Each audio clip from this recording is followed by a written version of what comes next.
Welcome. You are listening in to a presentation about canvassing housing. This is one of a four-part series that we are doing through IDRC on balanced recruitment. My name is Jessica Castaneda, and I'm the project director for IDRC. So we're excited for you to be here. This training was created as part of a four-part series that really looks at all the areas that states need to look at for balanced recruitment. So we hope that you can use these resources to really review your current efforts and see if there are any additional areas that you want to expand your efforts to maybe branch out into one of these additional areas that maybe currently you're not working with. So what is balanced recruitment? For MEP programs, we really believe that it's necessary that all areas of your state are thoroughly canvassed. So if I'm a local recruiter, I want to make sure that the area that I'm responsible for that I really know all of the areas. This is being able to clearly canvass housing, working to recruit in the community in those places that migrant families are going, but also to develop partnerships with the agencies that are in those same communities. Also to be able to visit farms and fisheries and agribusiness and forestry to be able to determine if there's eligible families there and develop those partnerships. And finally, to really work with school systems and ensure that quickly and effectively we're able to find the kids that are eligible. So all four of those areas are really key, and they're essential to states ensuring that they're thoroughly conducting balanced recruitment across the state and that all areas are canvassed. So this training really looks at housing, and like it says here, there are resources that recruiters have to help them really be able to access housing locations. There are different types of housing visits recruiters can perform. There are also included will be some tips that recruiters can use that they can use to build trust from really the moment that they first knock on the person's door. So we know that housing visits are one of the four key areas of identification recruitment. So visiting migrant workers or potentially eligible students and their families in their homes allows you to have longer conversations than you might in other places. And this really is an environment that they're comfortable in. So many times, as you see in the field, the workers are, they're busy. They're, this particular field, they're out doing chiles and they're moving quickly. They don't have a lot of time to talk to you. And if you can't talk to them at work, making sure that you can actually visit them in their homes can be really important to build trust. It also is a chance that you can get further leads. Maybe they have a cousin or a brother or someone they know that might be eligible. They might not be eligible themselves, but maybe in their home might be, someone else that is. And so it's important to really be able to make sure that you're canvassing this important part of balanced recruitment. So migrant workers and their families live all over in different places in the community. I have a picture of an apartment complex, but it could be a trailer park. It could be a house out on a rural road in the middle of nowhere. It could be downtown in a city in an apartment, or just really absolutely anywhere. And so recruiters have to know how to narrow down the places that families might be, how to find those effectively, how to canvass them quickly once they get there. So there are certain places in communities, for example, that are easier to obtain rent when you first get there. So those kind of things recruiters have to hone their skills to be able to find and to be able to keep track of. It says here, regularly checking housing locations can help you be thorough and ensure you are not missing any potential students.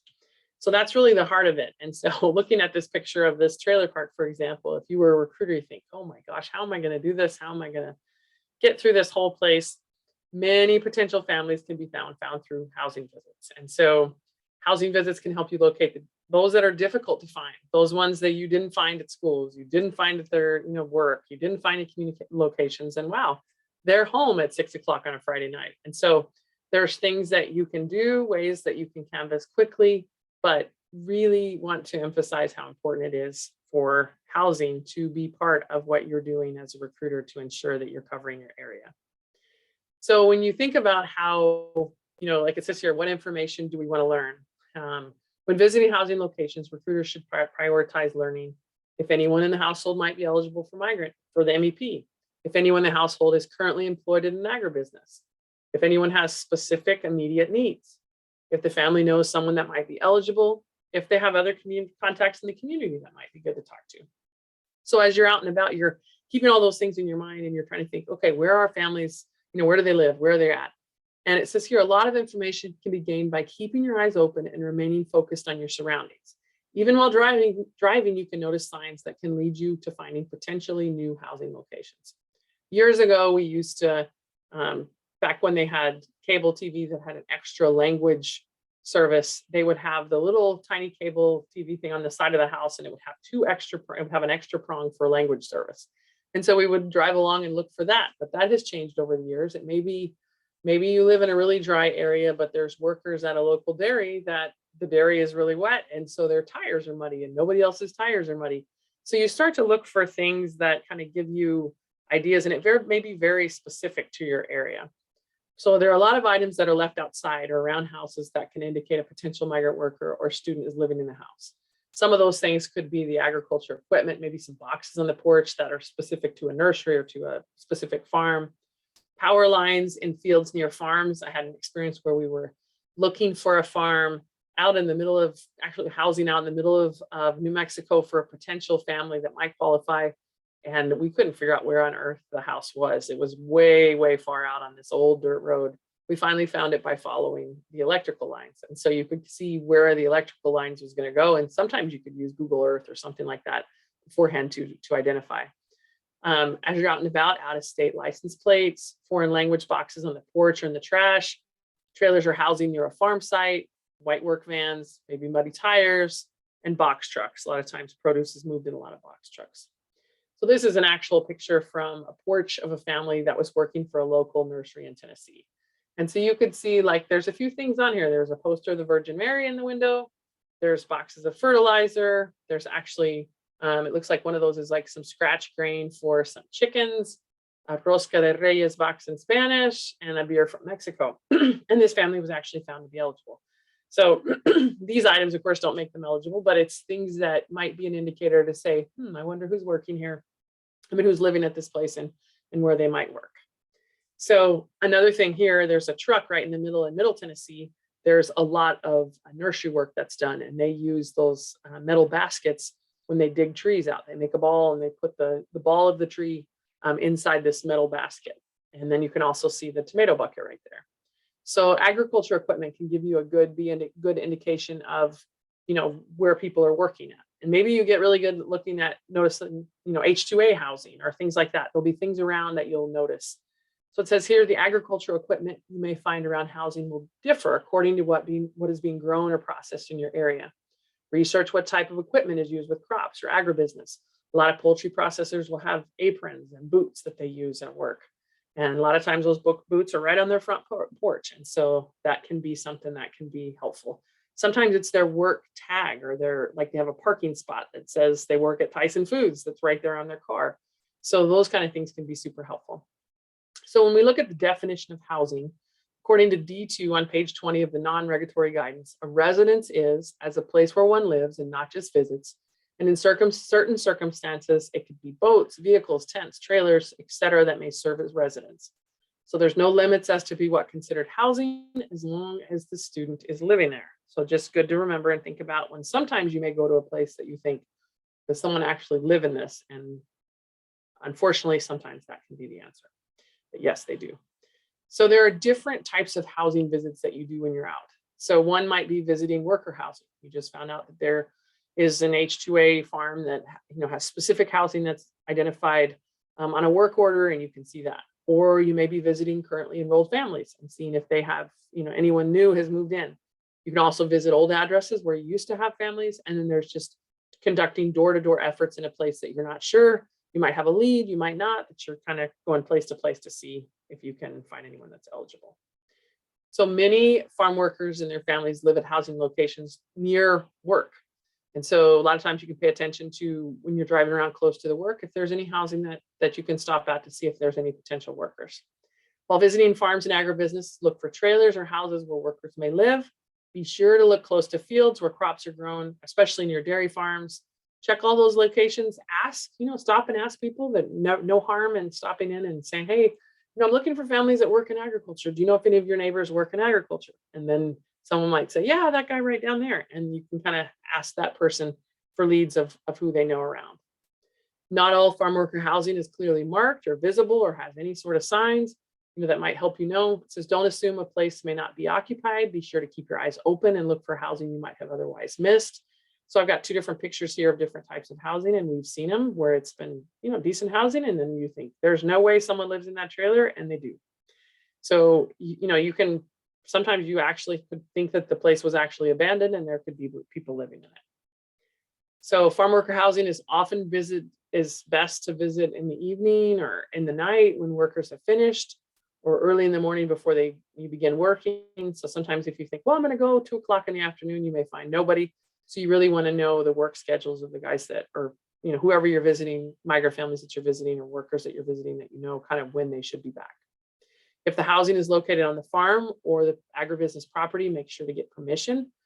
Some people say, well, I'll just, better to be forgiven later. Sometimes if you go on and you're told never to come back, then that's the end of it. So you want to make sure that you're clearing it, if at all possible, first with someone that can give you permission to be there.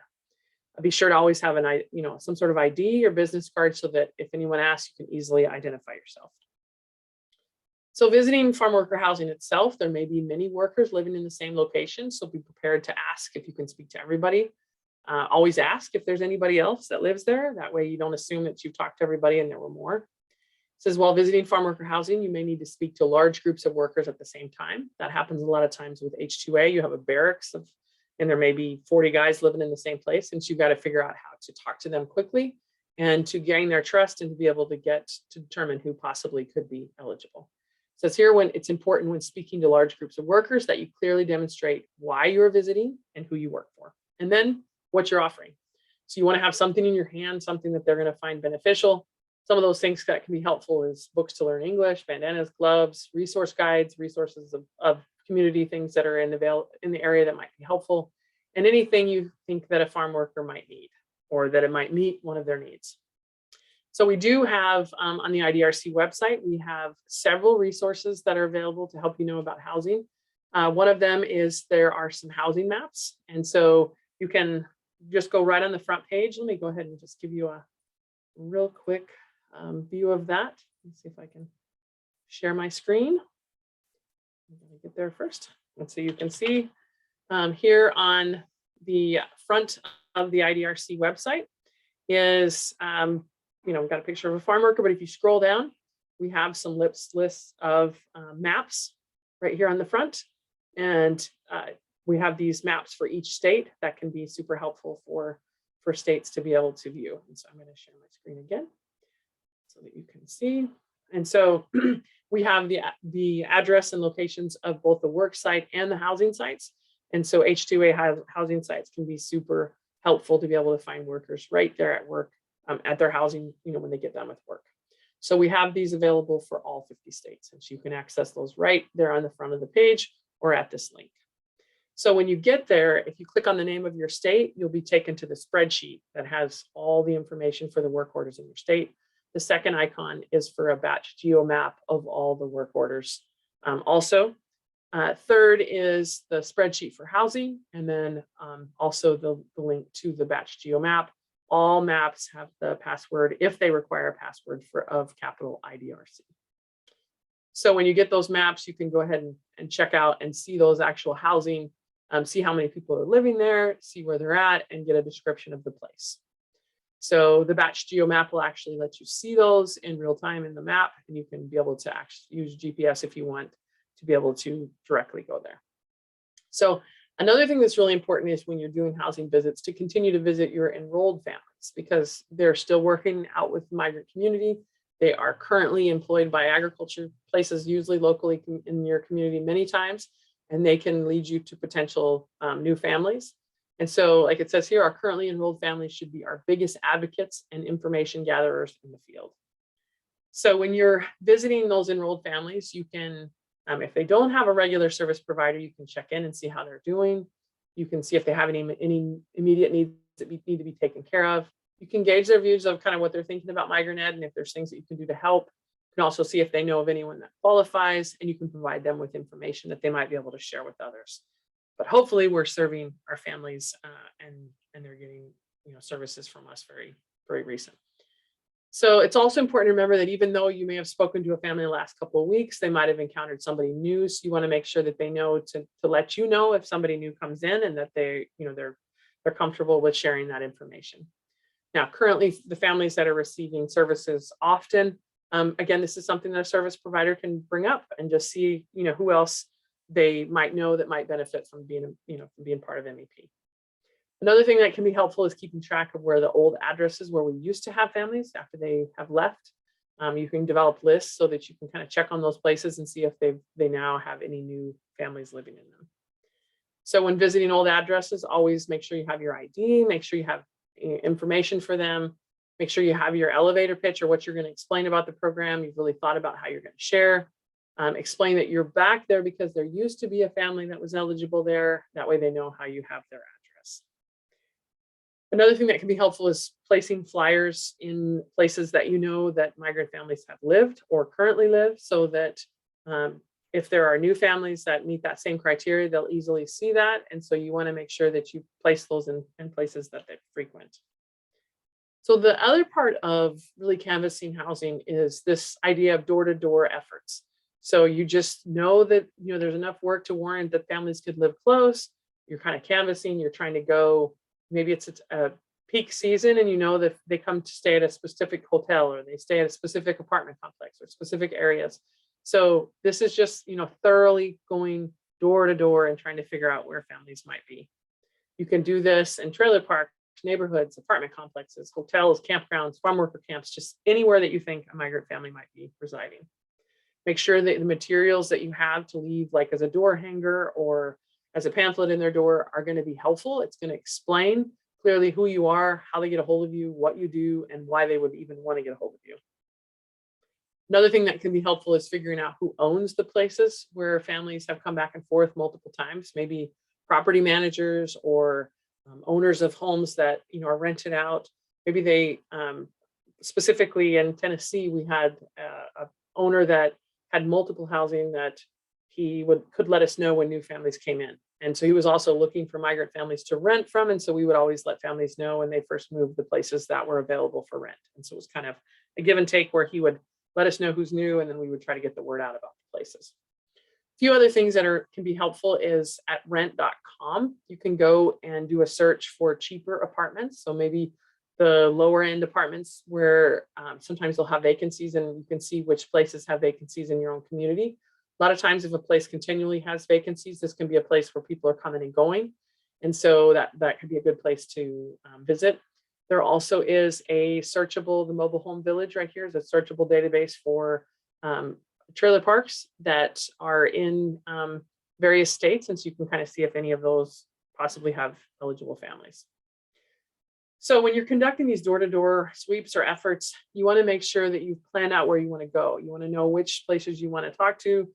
I suggest you talk to the apartment managers or you talk to the people in charge to see if they'll give you hints of places that, within the apartment complex that might be better for you to spend your time. That way you don't have to go to every single door. You can figure out which ones you need to go to and kind of maximize your time. If you're covering a large area, Google Maps is super helpful to have a mapping of all the housing around, and you can just see where those are. And so here's an example of, some farms and some housing that's, I don't see a lot of housing. There's a couple housing places with beds in there that you can see places that, that are related, that have agriculture, and then sometimes they have housing near. So you want to look at your currently enrolled families, your old addresses, your farm worker addresses, anything that you've gained from your research, and kind of make a plan of going door to door. So you want to look for patterns in the addresses in order to identify the locations that would be ideal. Maybe you had a specific apartment complex where families have always come back and forth. And so you really want to make sure that you're just canvassing that. Maybe you're just trying to figure out if there's housing close to farms and you're trying to go door to door and see if any of those possibly have eligible families. Because when knocking on the door of someone who you may not know, it's important to be ready to introduce yourself. You've already thought out what you're going to say. You're going to kind of prove to them that you're not there to sell anything, that you have something that can be beneficial, but you want to make sure that you've already thought out how you're going to introduce yourself right there. So it says conducting door-to-door efforts. You want to make sure that you have your conversation prepared of what you're going to say, a script that you're comfortable with, how you're going to start. I used to like to say, hey, my name is Jessica. I work for a program that helps families that are new to the area that work in agriculture. Do you know anyone around here that works in agriculture? And then I might get more specific, but something really general, broad, that they could know that it was not going to be a problem. Now, if I had a survey from a school, for example, and I was looking for a specific family, I might say, hey, I'm looking for the parents of Andy Garcia. And so they knew that I already had information about their child. So one of the key things is, as you're conducting these door-to-door sweeps, make sure that you have a positive attitude, make sure that you're able to not get discouraged, because you're going to run into people that don't want to talk to you. You're also, if you ask the right questions, remember that everyone knows information. And so if I knock on a door and they don't happen to be eligible, I might say, hey, do you know of anyone around that works in agriculture? And they might be able to say, yeah, 2 streets down or 3 apartments down. People a lot of times know a lot about their neighbors. And so you can capitalize on that and just, find out that information to see if they possibly know of someone that could be eligible. So it says here, remember, if someone responds to you negatively, that you're rarely the problem. Forget about the negative response and move on to the next location. So this really sums up the quick summary of how to do housing. We do have, real quick, I'm going to see if I can find another, share with you really fast, a new resource that IDRC has on the front page. So if you scroll down on the very front page of our website, we do have a agriculture portal. And in there, we also have included all of the H2A housing. Make sure I'm sharing this so you can see it. H2A housing, and we also have a list of all the trailer parks per state. So that's just one housing resource that's available, but we encourage you to make sure that you're really trying to look at all 4 areas of balanced recruitment, and that you really see that housing is a very essential part of those 4 areas. So feel free to listen to the other presentations and use those resources, but we do encourage states to ensure that they're thoroughly balanced in their recruitment, and they're looking at all 4 key areas. Thank you.